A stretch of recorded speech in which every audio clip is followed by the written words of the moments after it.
Chez les Maigret, comme dans la plupart des familles, il y avait un certain nombre de traditions qui finissaient par prendre autant d'importance que, pour d'autres, les rites d'une religion. Ainsi, depuis des années et des années qu'ils habitaient Place des Vosges, le commissaire avait-il l'habitude, en été, dès qu'il commençait à gravir l'escalier qui s'amorçait sur la cour, de dénouer sa cravate sombre, ce qui lui donnait le temps d'atteindre le premier étage. L'escalier de l'immeuble, qui, comme tous ceux de la place, avait été jadis un somptueux hôtel particulier, cessait, dès cet instant, de s'élever avec majesté le long d'une grille en fer forgé et de murs en faux marbre. Il devenait étroit et raide, et Maigret, qui soufflait un peu, atteignait le second étage, le faux col ouvert. Il lui restait à suivre un couloir mal éclairé jusqu'à sa porte, la troisième à gauche, et quand il introduisait la clé dans la serrure, le veston sur le bras, il lançait un traditionnel « C'est moi !» et il reniflait, devinait à l'odeur ce qu'il y avait à déjeuner, pénétrait dans la salle à manger, dont la grande fenêtre était ouverte sur le spectacle éblouissant de la place où chantaient 4 fontaines. On était en juin, le temps était particulièrement chaud, et toute la PJ ne s'entretenait que des vacances.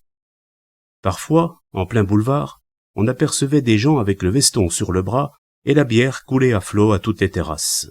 « T'as vu ton amoureux ?» questionnait le commissaire, campé devant la fenêtre et s'épongeant le front.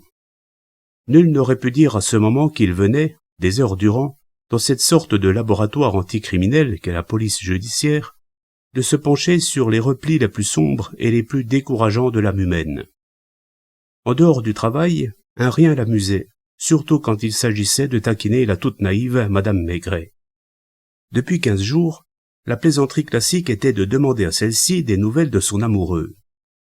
Il a fait ses 2 petits tours de piste autour de la place, toujours aussi mystérieux et distingué, quand je pense que t'as un faible pour les hommes distingués et que tu m'as épousé.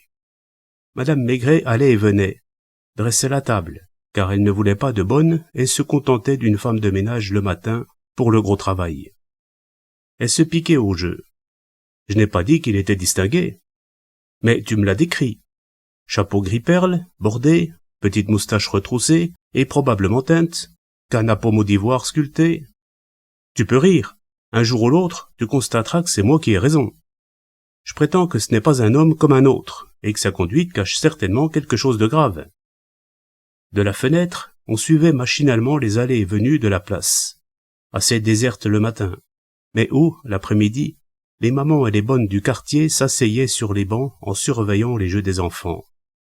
Tout autour du square, qui, avec sa ceinture de grille, est un des plus classiques de Paris, les maisons sont toutes pareilles, avec leurs arcades et leurs toits d'ardoise en pente raide.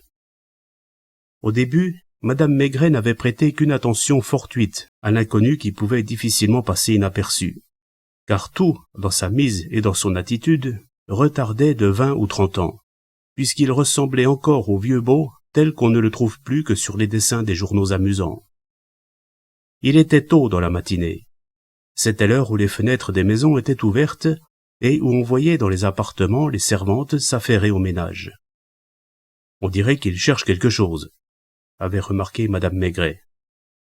L'après-midi, elle était allée chez sa sœur et le lendemain, exactement à la même heure, elle retrouvait son inconnu, qui, d'un pas égal, faisait le tour de la place, 1 fois, 2 fois, et disparaissait enfin dans la direction de la République.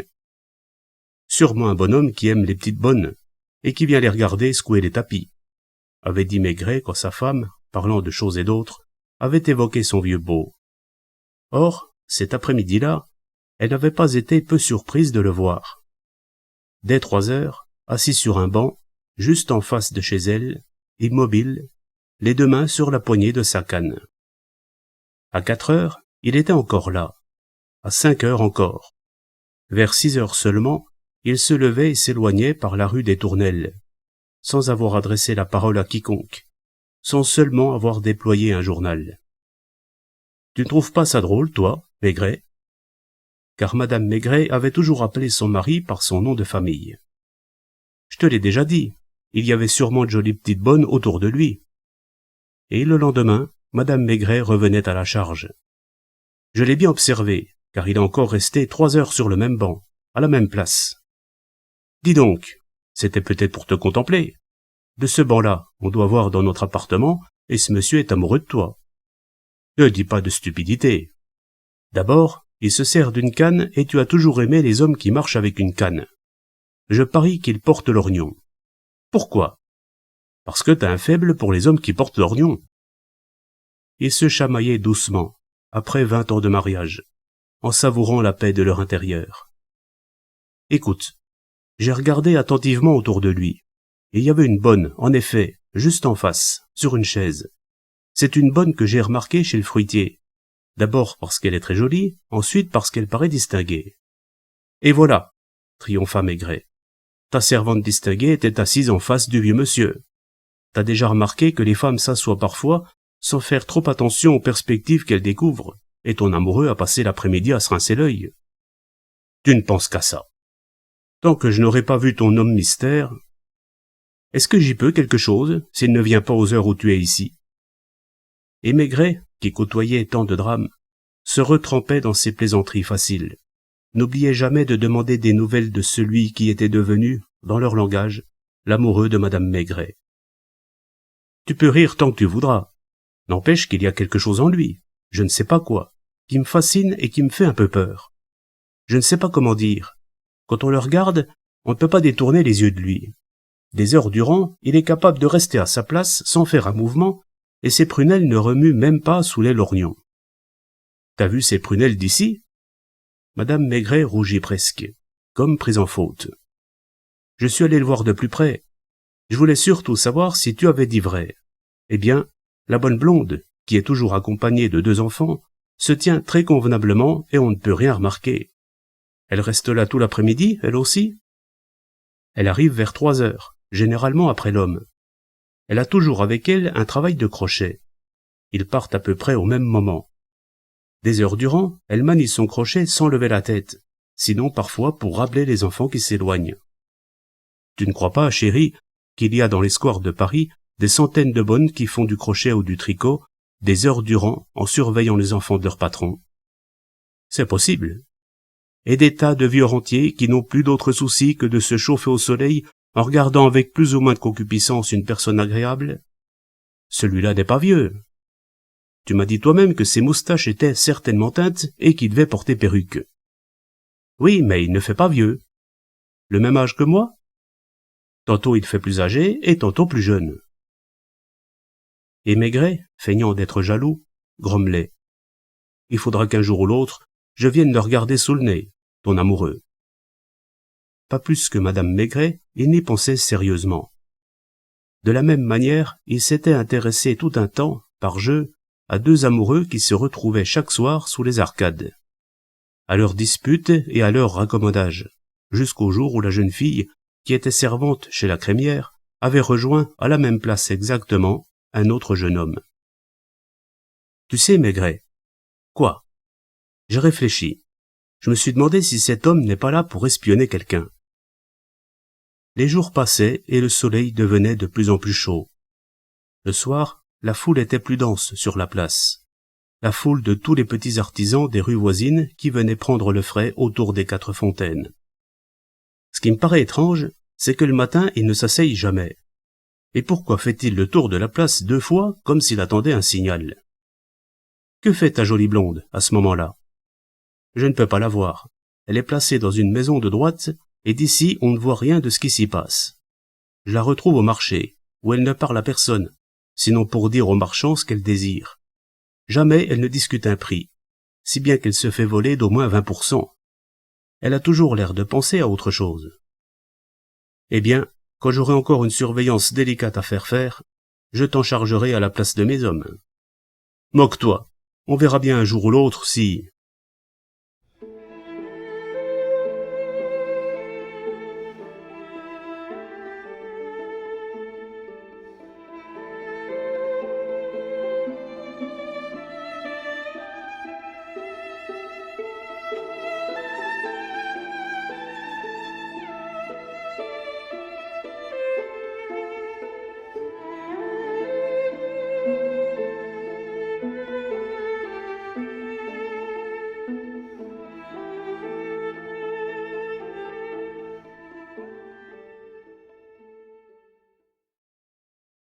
Il était 8 heures. Maigret avait déjà dîné, ce qui était rare, car d'habitude il était retenu assez tard au quai des Orfèvres. À manche de chemise, il était accoudé à sa fenêtre, la pipe aux dents, et il regardait vaguement le ciel rose que le crépuscule ne tarderait pas à envahir. La place des Vosges toute peuplée d'une foule alanguie par l'été précoce.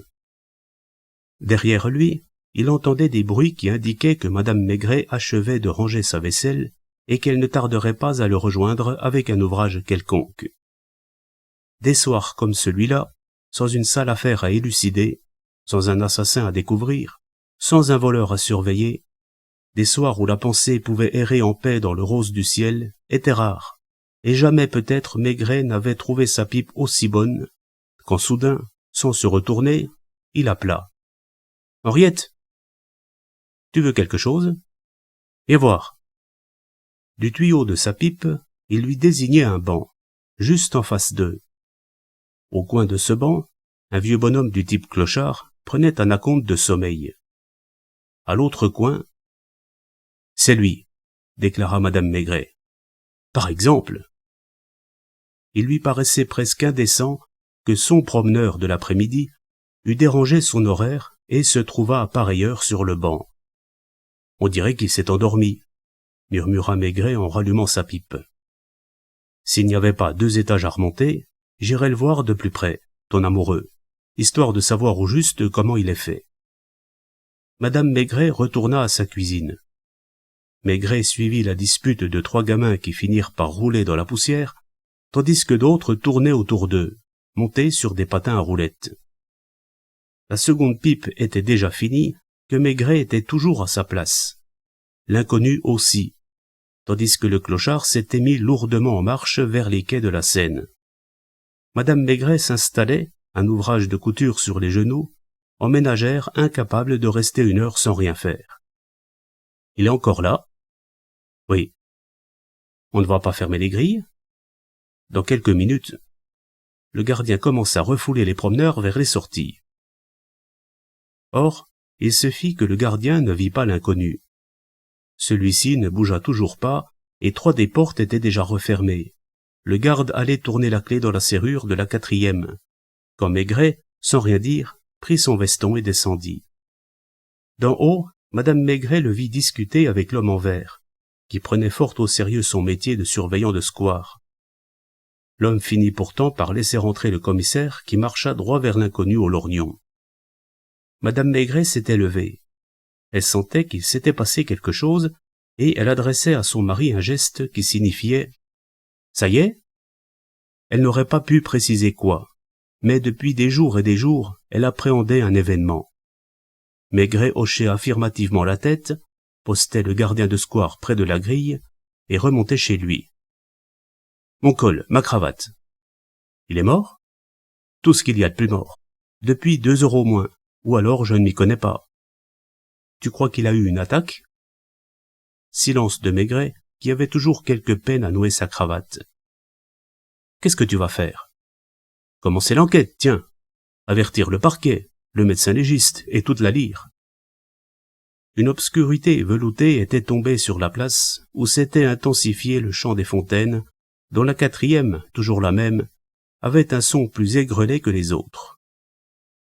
Quelques instants plus tard, Maigret pénétrait chez le marchand de tabac de la rue du Pas de la Mule, donnait une série de coups de téléphone, trouvait un gardien de la paix qu'il postait à la place du surveillant du square à la porte de la grille.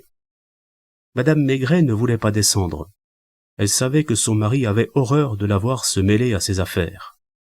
Elle comprenait aussi que, pour une fois, il était tranquille, car personne n'avait remarqué le mort au lorgnon, ni les allées et venues du commissaire. La place, au surplus, était presque déserte. Les fleuristes d'en bas, seuls, étaient assis devant leur seuil, et le marchand d'accessoires pour auto, en longue blouse grise, était venu tenir la conversation. Ils s'étonnèrent en voyant une première voiture s'arrêter devant la grille et pénétrer dans le square. Ils finirent par s'approcher quand ils aperçurent une seconde auto et un monsieur solennel qui devait appartenir au parquet. Enfin, lorsque l'ambulance arriva, le groupe de curieux se trouva être d'une 50aine de personnes. Mais nul ne soupçonnait la raison de cet étrange rassemblement, car les arbustes cachaient la scène principale. Madame Maigret n'avait pas allumé les lampes. Cela lui arrivait souvent quand elle était seule. Elle regardait toujours la place, voyait s'ouvrir les fenêtres, mais elle n'apercevait pas la bonne, blonde et si jolie. L'ambulance partit la première, en direction de l'Institut médico-légal, puis une auto avec quelques personnes. Puis Maigret, sur le trottoir, bavarda quelques instants avec des messieurs avant de traverser la rue et de rentrer chez lui. « Tu n'allumes pas ?» questionna-t-il, grognon, en essayant d'y voir dans l'obscurité. Elle tourna le commutateur. « Ferme la fenêtre, il ne fait plus chaud. » Ce n'était plus le Maigret détendu de tout à l'heure, mais celui de la PJ, dont les accès de mauvaise humeur faisaient trembler les jeunes inspecteurs. « Cesse donc de coudre, t'es énervante à la fin. Tu ne peux pas rester un instant sans un ouvrage à la main ?» Elle cessa de coudre. Il arpentait le petit appartement, les mains derrière le dos, lançant parfois à sa femme un étrange regard. « Pourquoi m'as-tu dit qu'il paraissait tantôt jeune et tantôt vieux ?»« Je ne sais pas, c'est une impression. Pourquoi? Quel âge a-t-il ?»« Il n'a en tout cas pas 30 ans. »« Qu'est-ce que tu dis ?»« Je dis que ton homme n'est pas du tout ce qu'il paraissait être. Je dis que sous sa perruque se cachaient des cheveux blonds, que sa moustache était postiche et qu'il portait une sorte de corset qu'il rendait raide comme un vieux beau. Mais il n'y a pas de mais. Je me demande encore par quel miracle t'es allé flairer cette affaire-là. » Il la rendait presque responsable de ce qui était arrivé, de cette soirée gâchée, du travail en perspective. « Tu sais ce qui se passe, non? Eh bien, ton amoureux a été assassiné, sur ce banc. »« Ce n'est pas possible. Devant tout le monde? » ?»« Devant tout le monde, oui. Et sans doute précisément au moment où il y avait le plus de monde. »« Tu crois que c'est bonne? Je viens d'envoyer la balle à un expert qui doit me téléphoner dans quelques minutes. Comment a-t-on pu tirer un coup de revolver et... » Maigret haussa les épaules, attendit le coup de téléphone qui, en effet, ne tarda pas. « Allô? Oui, je le pensais aussi, mais j'avais besoin de votre confirmation. » Madame Maigret était impatiente, mais lui faisait exprès de prendre tout son temps, de grogner comme si cela ne la regardait pas. Carabine à air comprimé d'un modèle spécial, extrêmement rare. Je ne comprends pas. Ça signifie que le bonhomme a été tué de loin, par quelqu'un, par exemple, embusqué à une des fenêtres de la place, et qui a pu prendre tout son temps pour viser. C'est d'ailleurs un tireur de première force, puisqu'il a atteint exactement le cœur et a provoqué la mort instantanée. Ainsi, dans le soleil, tandis que la foule... Madame Maigret se mit soudain à pleurer d'énervement, s'excusa gauchement. « Je te demande pardon, c'est plus fort que moi. Il me semble que j'y suis un peu pour quelque chose. C'est bête, mais... Quand tu seras remise, je t'entendrai comme témoin. »« Moi? Comme témoin?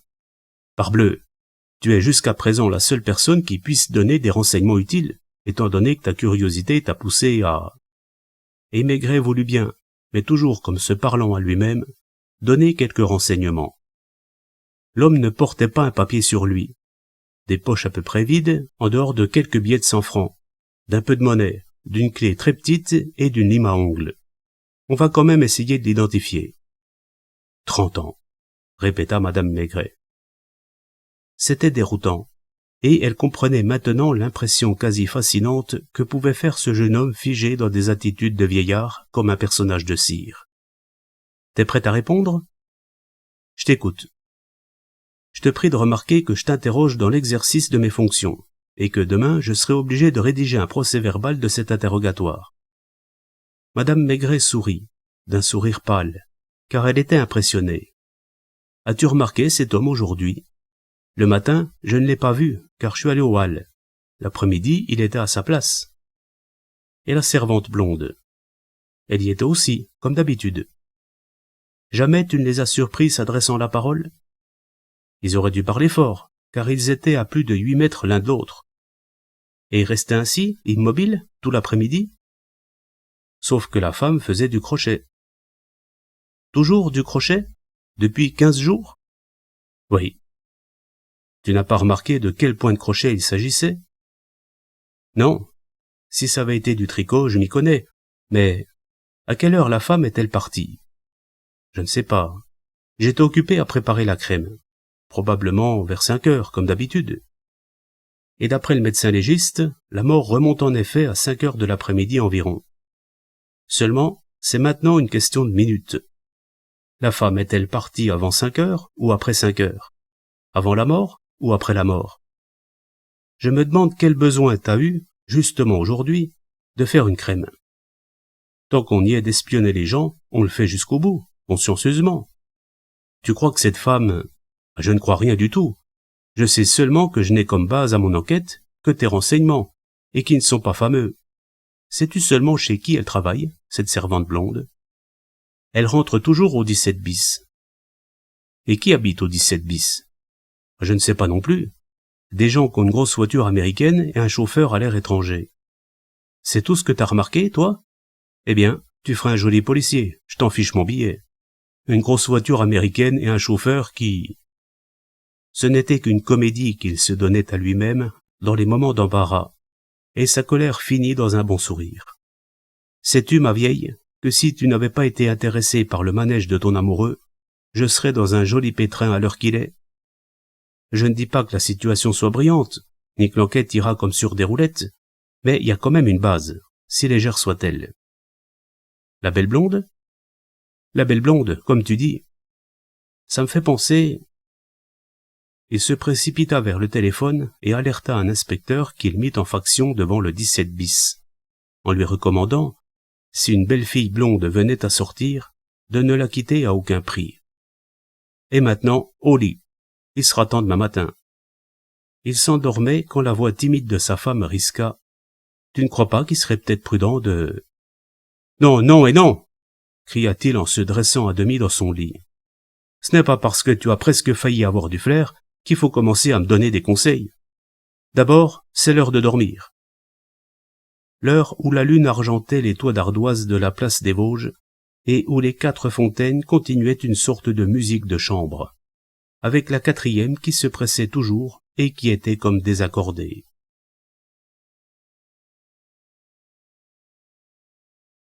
Comme Maigret, le visage barbouillé de savon à barbe, les bretelles pendant sur les cuisses, jeta par sa fenêtre un premier coup d'œil sur la place des Vosges, il y avait déjà un rassemblement important autour du banc, où la veille au soir, un mort avait été découvert. La fleuriste, mieux renseignée que les autres, puisqu'elle avait assisté de loin à la descente du parquet, donnait des explications volubiles, et, même à distance, on comprenait à ses attitudes catégoriques qu'elle était sûre de ses opinions. Tout le quartier était là, et des passantes qui, un peu plus tôt, couraient pour arriver à l'heure à l'atelier ou au bureau, avaient soudain le temps de s'arrêter, parce qu'il s'agissait d'un crime. « Tu la connais, cette femme-là » questionna le commissaire, en désignant du bout de son rasoir une personne assez jeune qu'un tailleur anglais très élégant et très clair, fait pour les promenades matinales au bois de Boulogne, distinguait de ses voisines. « Je ne l'ai jamais vue. Du moins, je ne le crois pas. » Cela ne signifie rien. Les premiers étages de la place des Vosges sont habités par de gros bourgeois et par des gens du monde. N'empêche qu'une femme de la classe de celle que Maigret examinait avec mauvaise humeur se promène rarement à 8 heures du matin, à moins que ce soit pour faire prendre l'air à son chien. Voilà. Tu feras ce matin un marché copieux. Tu iras dans toutes les boutiques.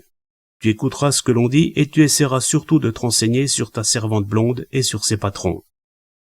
Cette fois-ci, tu ne me traiteras pas de commère, plaisanta madame Maigret. Quand comptes-tu rentrer? Est-ce que je sais? Car, s'il avait dormi, l'enquête n'en avait pas moins continué, et il espérait trouver à son arrivée au quai des Orfèvres des bases solides à ses investigations.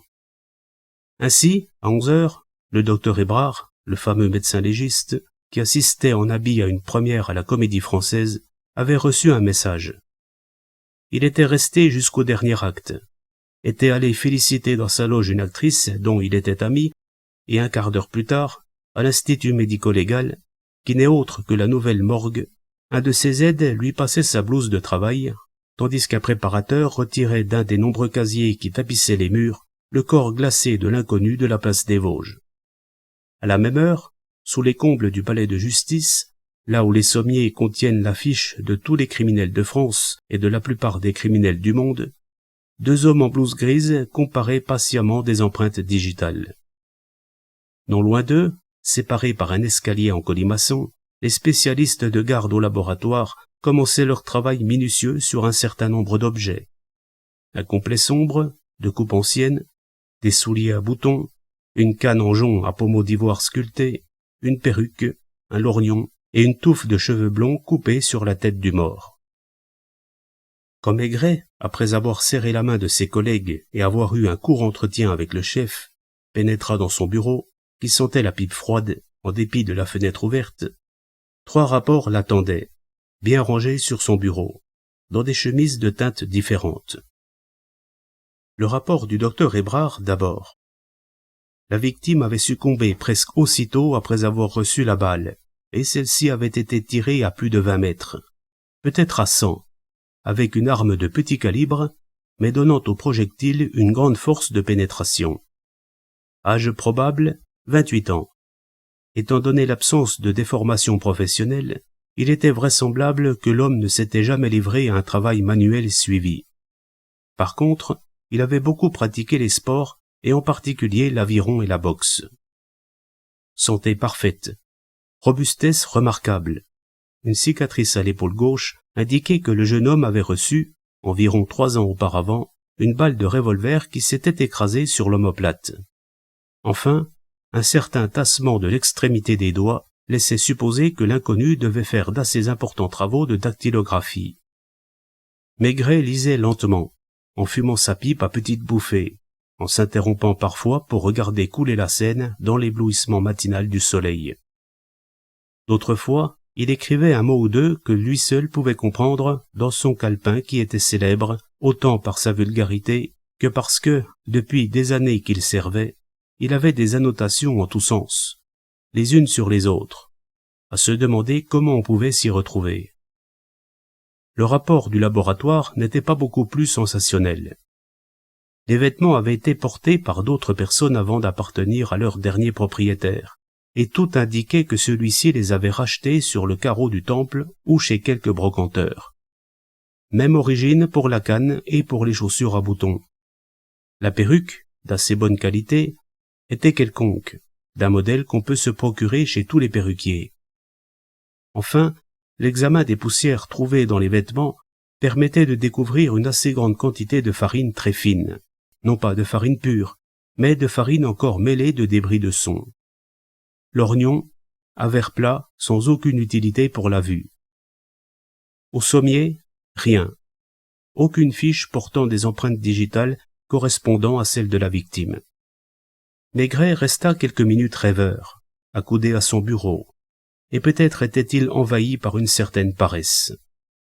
L'affaire ne se présentait ni bien ni mal, plutôt mal cependant, puisque le hasard, d'habitude assez généreux, n'apportait pas la plus petite collaboration. Enfin, il se leva, mit son chapeau, s'approcha de l'huissier en faction dans le corridor. « Si on me demande, je serai ici dans 1 heure environ. » Il était trop près de la place des Vosges pour y prendre un taxi. S'y rendit à pied, en longeant la Seine, et aperçut, dans la boutique du fruitier de la rue des Tournelles, Madame Maigret en conversation animée avec 3 ou 4 commères. Il détourna la tête pour cacher son sourire et poursuivit sa route.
Au temps où Maigret débutait dans la police, un de ses chefs qui s'était engoué des méthodes scientifiques, alors toutes nouvelles, avait l'habitude de lui répéter « Attention, jeune homme, pas tant d'imagination.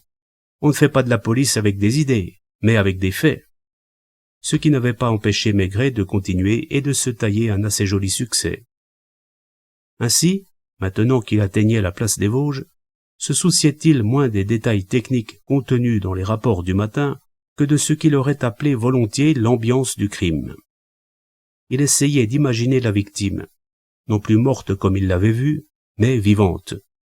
Ce garçon de 28 ans, blond, solide, musclé, sans doute élégant, revêtant chaque matin cette tenue de vieux beau, ce costume peut-être racheté à la foire aux puces, sous lequel il n'en portait pas moins du linge fin, et tournant 2 fois autour de la place, puis s'éloignant par la rue de Turenne. Où allait-il? Que faisait-il jusqu'à 3 heures de l'après-midi? Gardait-il son aspect de héros d'une comédie de la Biche, ou se changeait-il dans quelque local voisin? Comment pouvait-il rester ensuite immobile 3 heures durant, sur un banc, sans ouvrir la bouche, sans faire un geste, à fixer un point de l'espace? Depuis combien de temps durait ce manège? Enfin, la nuit, où disparaissait l'inconnu? Quelle était sa vie privée? Qui voyait-il? À qui parlait-il? À qui livrait-il le secret de sa personnalité? Pourquoi cette farine et ces débris de son dans ses vêtements? Cela indiquait un moulin et non une boulangerie.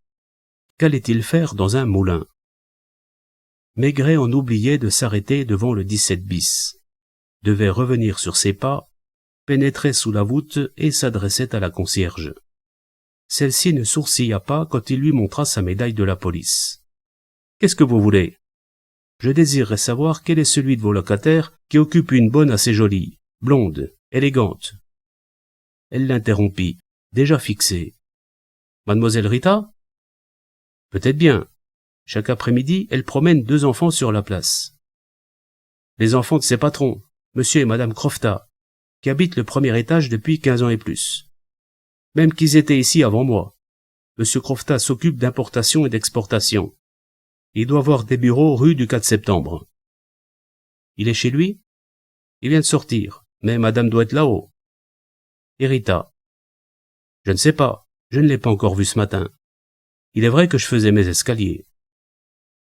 Quelques instants plus tard, Maigret sonnait au 1er étage, et longtemps, bien qu'il entendît du bruit dans le lointain de l'appartement, on fut un grand moment sans lui ouvrir la porte. Il sonna à nouveau. Enfin, lui s'entr'ouvrit. Il aperçut une femme assez jeune qui essayait de se cacher le corps, car elle était à peine vêtue d'un peignoir bleu pâle. « Vous désirez ?»« Parlez à monsieur ou madame Crofta. Je suis commissaire à la police judiciaire. » Elle se résigna à ouvrir, croisant son peignoir sur elle, et Maigret pénétra dans un magnifique appartement, aux pièces vastes et hautes de plafond, aux meubles de bon goût et aux bibelots de valeur. « Excusez-moi de vous recevoir ainsi, mais je suis seul avec les enfants. Comment se fait-il que vous soyez déjà ici? Il y a à peine un quart d'heure que mon mari est parti. » Elle était étrangère, comme l'indiquait un léger accent et un charme très Europe centrale. Maigret avait déjà reconnu en elle la femme qu'il avait remarquée le matin, en tailleur clair, écoutant les commères au milieu de la place des Vosges. « Vous m'attendiez » murmura-t-il en essayant de dissimuler son étonnement. « Vous ou un autre, mais j'avoue que j'ignorais que la police fût si rapide. Je suppose que mon mari va rentrer. »« Je l'ignore. »« Vous ne l'avez pas vu ?»« Non. »« Mais alors ?» Il y avait évidemment un quiproquo, et Maigret, qui ne pouvait qu'y gagner un renseignement quelconque, ne faisait rien pour le dissiper. La jeune femme, de son côté, peut-être pour se donner le temps de la réflexion, balbutiait. « Vous permettez une seconde? Les enfants sont dans la salle de bain, et je me demande s'ils ne font pas de bêtises. » Elle s'éloigna d'une démarche souple. Elle était vraiment belle, de corps comme de visage, avec, en plus de la grâce, une certaine majesté.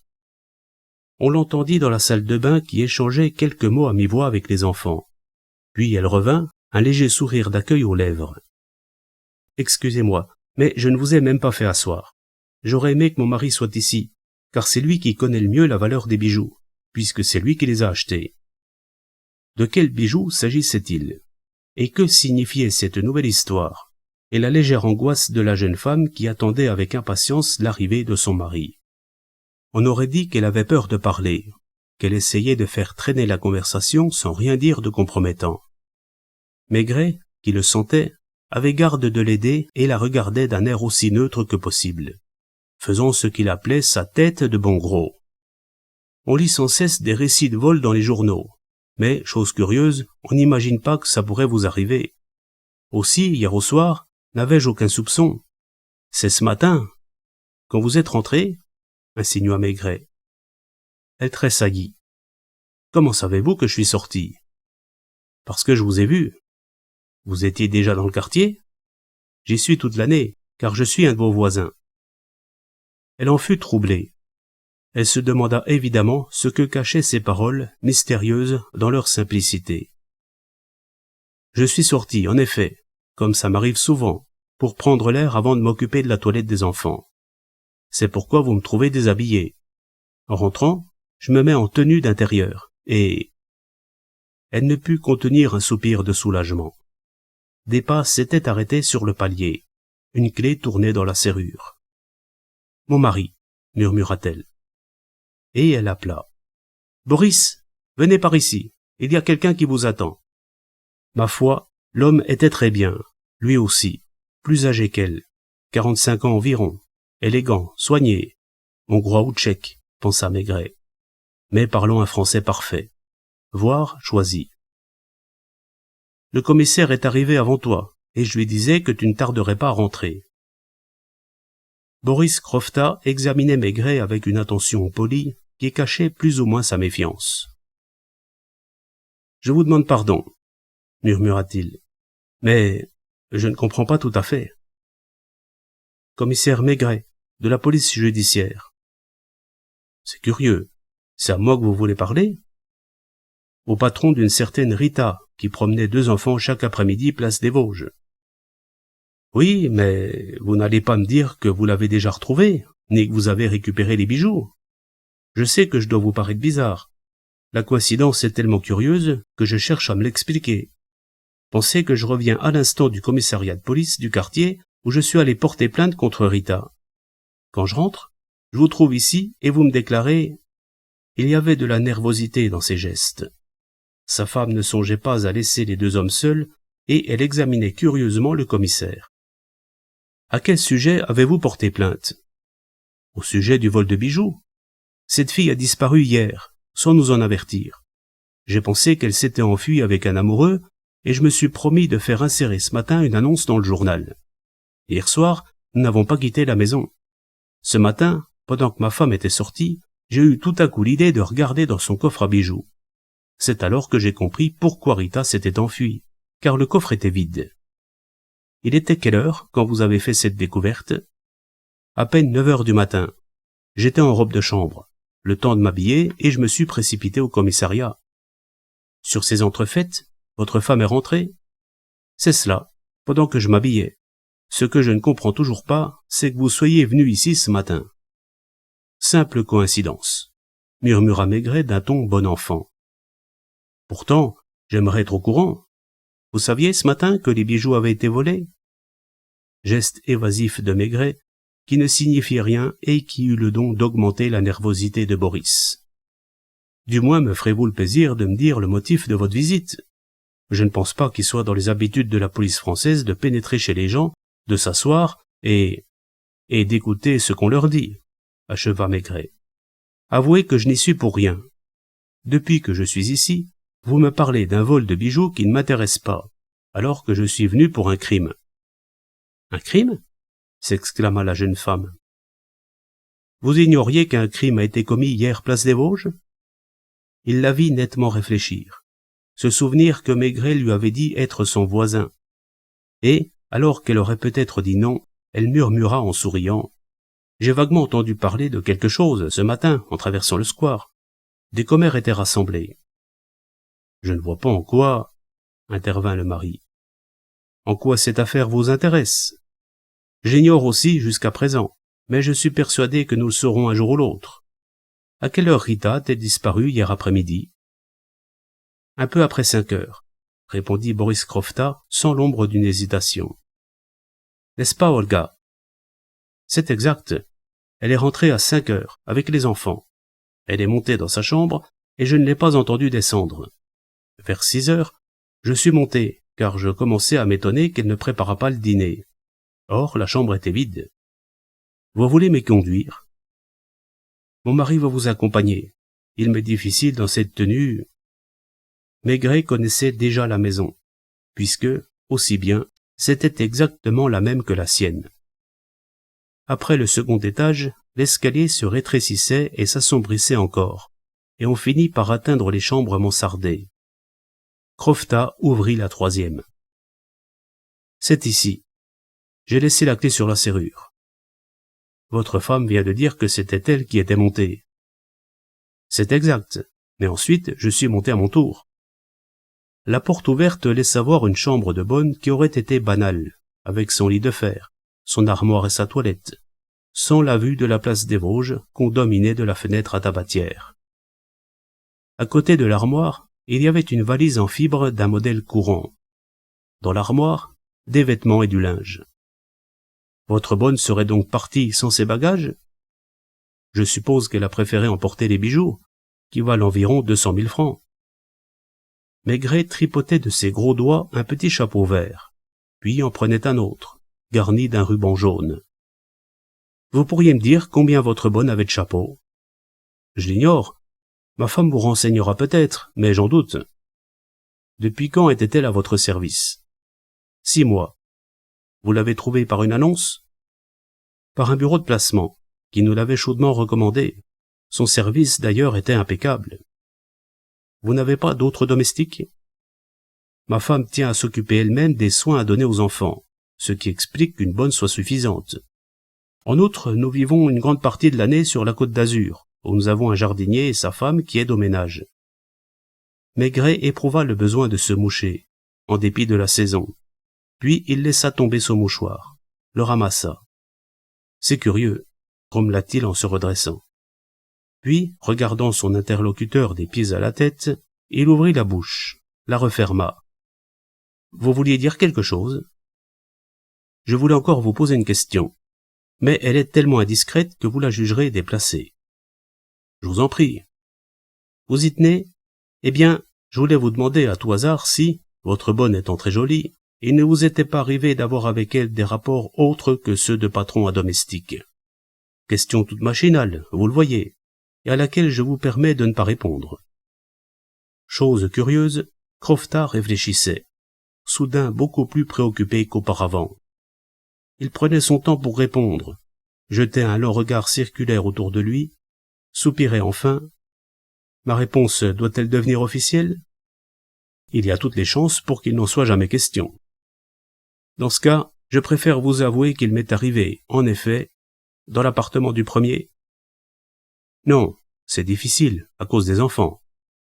Vous aviez des rendez-vous au dehors? Jamais. Je montais ici de temps à autre, et... Je comprends le reste, fit Maigret en souriant, et je suis très heureux de votre réponse. En effet, j'avais remarqué qu'il manquait un bouton à la manche de votre veston.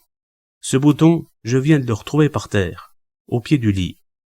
Il est évident que pour l'arracher, il a fallu un exercice assez violent, et... Il tendit le bouton à son interlocuteur, qui s'en saisit avec une avidité étonnante. Quand ça se passait-il, la dernière fois? Questionna Maigret du bout des lèvres en se dirigeant vers la porte. Il y a 3 ou 4 jours. Attendez, 4 jours, oui. Et Rita était docile? Je crois. Elle est amoureuse? Du moins me le laissait-elle croire. Vous ne vous connaissiez pas de rival? Oh, monsieur le commissaire, il n'était pas question de ça. Et si Rita avait eu un amant, je n'aurais pas considéré ça comme un rival. J'adore ma femme, mes enfants, et je ne sais pas moi-même pourquoi j'ai... Et Maigret, en descendant l'escalier, soupirait à part lui. Toi, mon bonhomme, j'ai l'impression que, pas un instant, tu n'as cessé de mentir. Il s'arrêta chez la concierge, s'assit en face de la femme qui écossait des petits pois. Alors, vous les avez vus? Ils sont bien ennuyés avec cette affaire de bijoux. Vous étiez dans votre loge, hier, à 5 heures. Sûr que j'y étais, même que mon fils était à la place où vous êtes, occupé à faire ses devoirs. Vous avez vu rentrer Rita et les enfants, comme je vous vois, et vous l'avez vu redescendre quelques minutes plus tard. C'est ce que M. Croftat est venu me demander tout à l'heure. Je lui ai répondu que je n'avais rien vu. Il prétend que ce n'est pas possible, que j'ai dû quitter ma loge, ou que je ne faisais pas attention. Après tout, il passe tant de monde. Pourtant, il me semble que je l'aurais remarqué, parce que ce n'était pas son heure. Avez-vous déjà rencontré M. Croftat dans l'escalier du 3e étage? Qu'est-ce qu'il serait allé faire là? Ah, je comprends. Vous pensez peut-être qu'il serait allé retrouver sa bonne. On voit que vous ne connaissez pas mademoiselle Rita. On prétend maintenant que c'est une voleuse. Possible. Mais pour ce qui est de courir ou de se laisser faire par un patron... Maigret, résigné, alluma sa pipe et s'éloigna.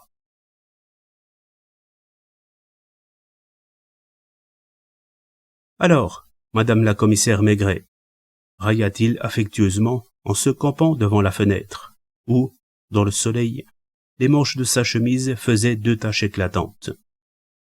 Alors, ce midi, il faudra te contenter d'une grillade et d'un artichaut. Encore l'ai-je acheté tout cuit pour aller plus vite. À écouter ces racontards, qu'est-ce qu'on dit? Allons, donne les résultats de ton enquête. D'abord, la demoiselle Rita n'était pas une bonne. Comment le sais-tu? Tous les commerçants ont remarqué qu'elle ne savait pas compter en sous, ce qui indique qu'elle n'a jamais fait le marché. Le jour où le boucher a voulu pour la première fois lui donner le sou du franc, elle l'a regardé avec étonnement. Et, si elle a ensuite accepté, je suis sûr que c'était pour ne pas se faire remarquer. Bon. Donc, une jeune fille de bonne famille qui joue la domestique chez M. Croftat. Je crois plutôt que c'est une étudiante. Dans les boutiques du quartier, on parle un peu toutes les langues. L'italien, le hongrois, le polonais. Il paraît qu'elle avait toujours l'air de comprendre et que, quand on disait une plaisanterie devant elle, elle souriait. Et sur ton amoureux, on ne raconte rien? Des gens l'avaient remarqué, mais pas autant que moi. Ah, il y a encore une chose. La bonne des Gastambides, qui va souvent l'après-midi s'asseoir sur la place, prétend que Rita ne savait pas faire le crochet, et qu'on n'aurait jamais pu se servir de son travail, sinon comme torchon. Les petits yeux de Maigret riaient de l'application de sa femme à réunir ses souvenirs et à les exprimer avec ordre et méthode. Ce n'est pas tout. Avant elle, les Croftat avaient une fille de leur pays qu'ils y ont renvoyée parce qu'elle était enceinte. De Croftat? Oh non, il est trop amoureux de sa femme. Il paraît qu'il est tellement jaloux qu'il ne reçoive presque personne. Ainsi, tous ces petits racontards, ces affirmations vraies ou fausses, sincères ou non, venaient-elles changer à chaque instant la physionomie des personnages et parfois la compléter. « Puisque t'as bien travaillé, » murmura Maigret en allumant une nouvelle pipe, « je vais à mon tour te donner un tuyau. » Le coup de feu qui a tué notre inconnu à Perruque et à Lorient a été tiré de la mansarde de Rita, ainsi que ce ne sera pas difficile à prouver lors d'une reconstitution. J'ai vérifié l'angle de tir, qui concorde absolument avec la position du corps et la trajectoire de la balle. Tu crois que c'est elle qui... Je n'en sais rien. Cherche. Et, en soupirant, il remit son col, sa cravate. Elle l'aida à passer son veston. Une demi-heure plus tard, il se laissait tomber dans son fauteuil de la PJ et s'épongeait le visage, car il faisait encore plus chaud que la veille et il y avait de l'orage dans l'air.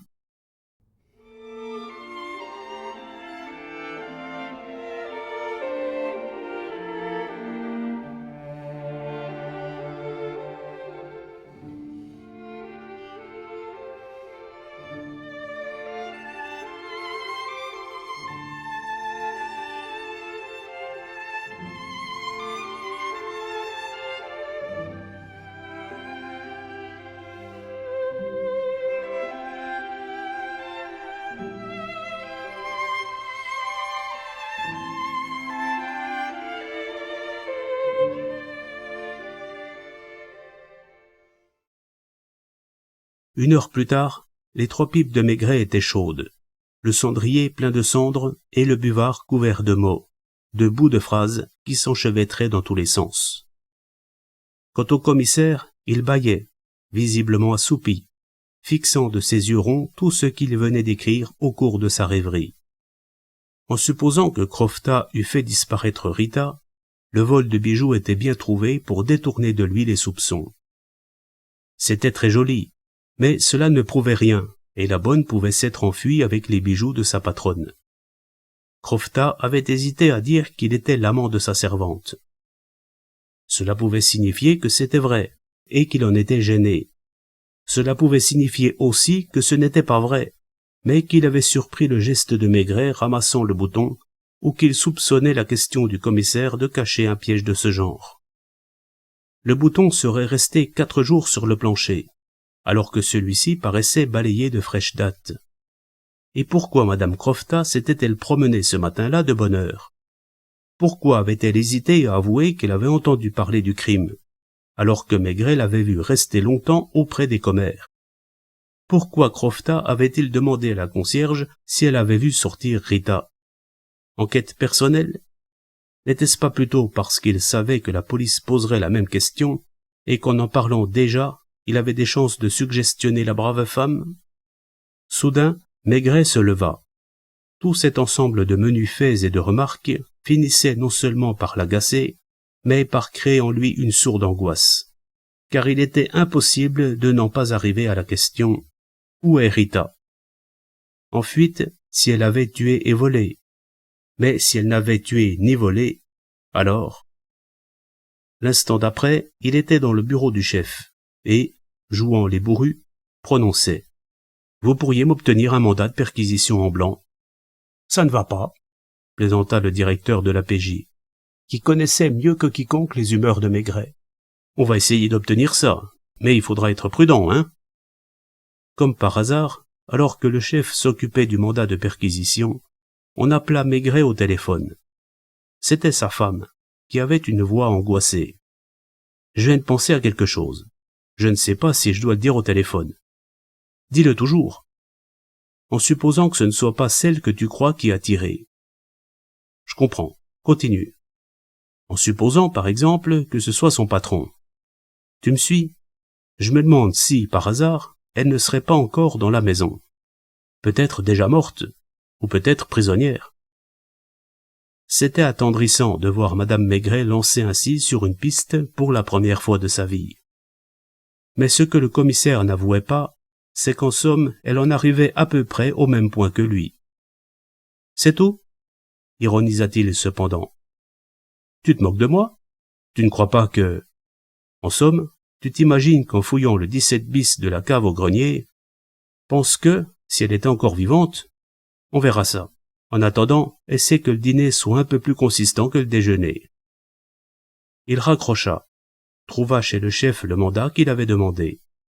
Ça ne vous a pas tout l'air d'une affaire d'espionnage, à vous, Maigret? Mais le commissaire, dans ces cas-là, avait horreur de se compromettre, et il se contenta de hausser les épaules. Puis, déjà dans le couloir, il revint sur ses pas en lançant « Je vous répondrai ce soir ». Madame Lécuyer, la concierge du 17 bis, était certainement une brave femme, qui faisait son possible pour élever convenablement ses enfants. Mais elle avait le terrible défaut de s'affoler facilement. « Vous comprenez » avouait-elle.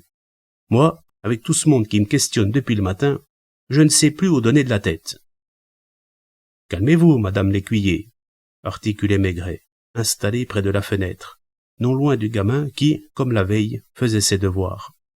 « Je n'ai jamais fait de mal à personne, et... on ne vous accuse pas d'avoir fait du mal à quelqu'un. On vous demande seulement d'essayer de vous souvenir.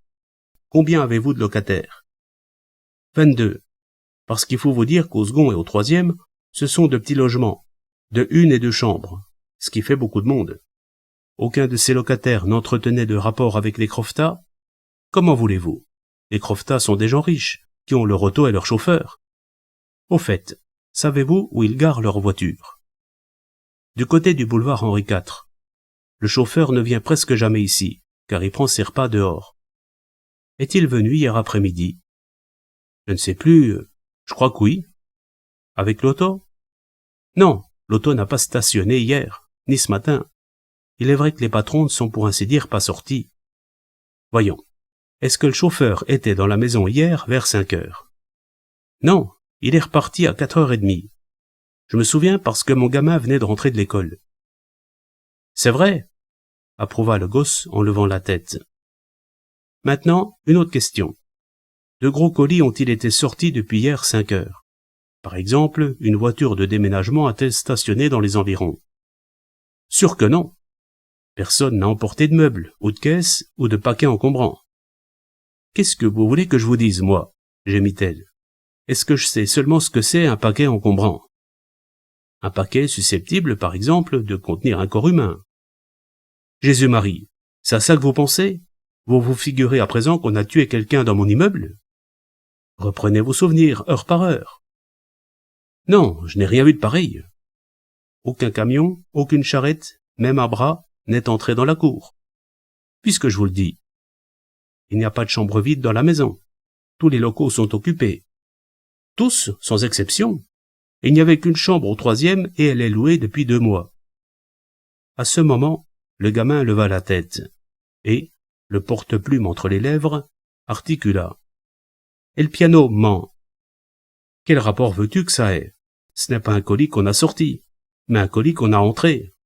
Même qu'ils ont eu assez de mal dans l'escalier. On a livré un piano? Hier à 6h30.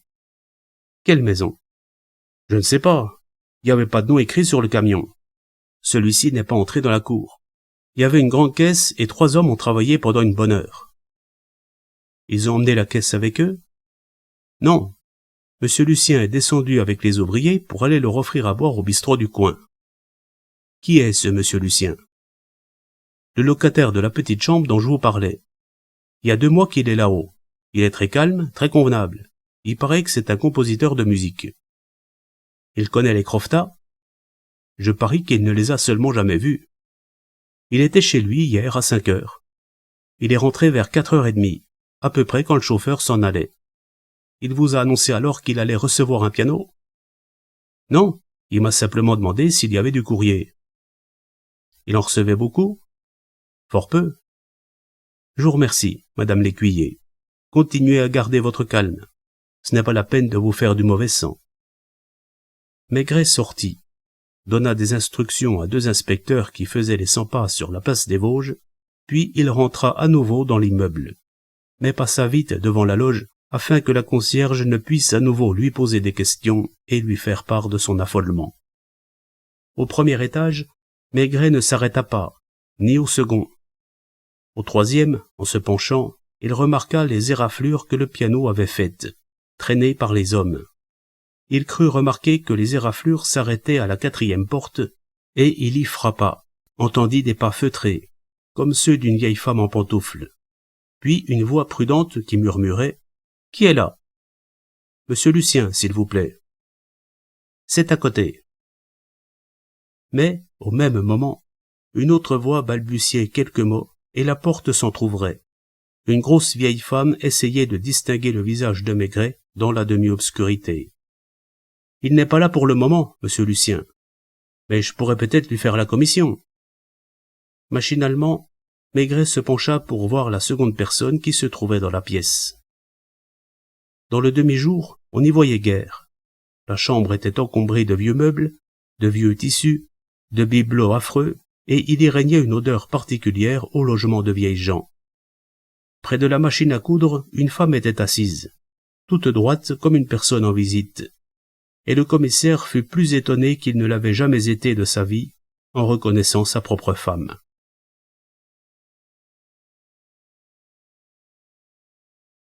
J'ai appris que mademoiselle Augustine se chargeait de petits travaux de couture, se hâta de dire madame Maigret. Je suis venu la voir à ce sujet. Nous avons bavardé. Elle occupe justement la chambre voisine de celle de cette bonne qui a volé. Maigret haussa les épaules, se demandant où sa femme voulait en venir. Le plus curieux, c'est qu'hier on a livré un piano chez l'autre voisin, une énorme caisse, qui doit être toujours là. Cette fois, Maigret fit la grimace. Furieux que sa femme en soit arrivée, Dieu sait comment, au même résultat que lui.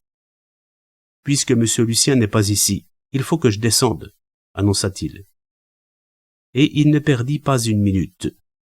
Les 2 inspecteurs qu'il avait laissés place des Vosges, devant la maison, furent postés dans l'escalier, non loin de la porte des Croftat. Un serrurier fut appelé, ainsi que le commissaire de police du quartier.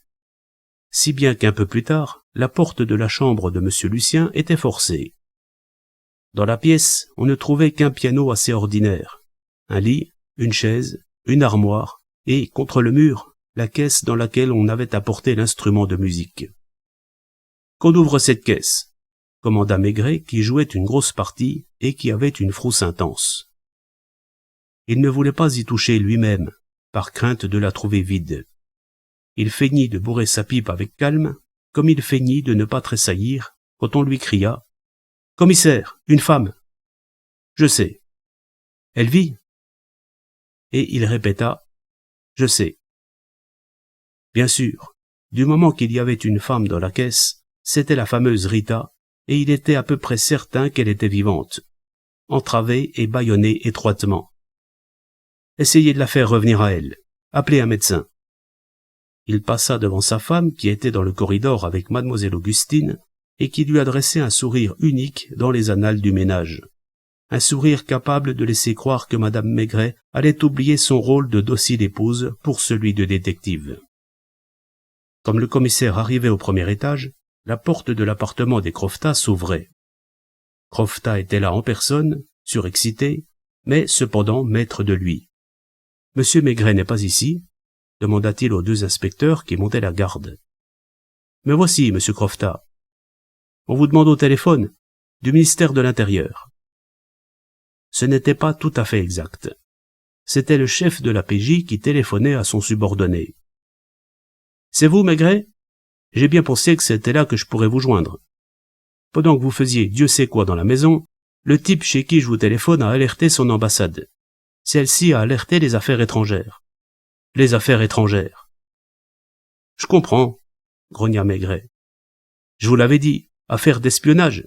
La consigne est de ne rien ébruiter, d'éviter toute déclaration à la presse. Croftat est depuis longtemps l'agent officieux en France de son pays.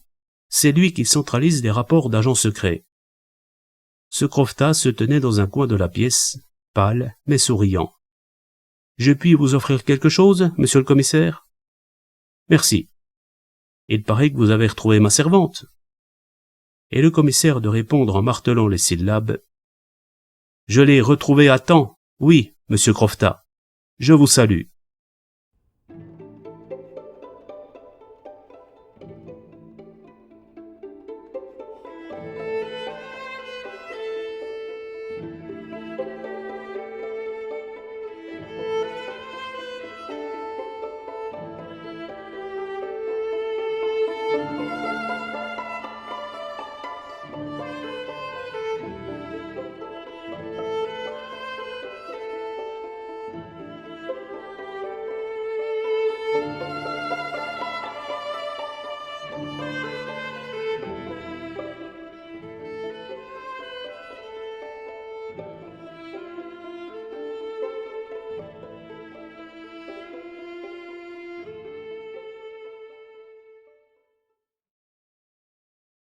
Moi, disait madame Maigret en achevant sa crème au chocolat, quand on m'a affirmé que cette fille ne savait pas faire de crochet. Parbleu, approuva son mari. Ils ont vraiment pu se communiquer des choses intéressantes par ce système, pendant des heures chaque jour.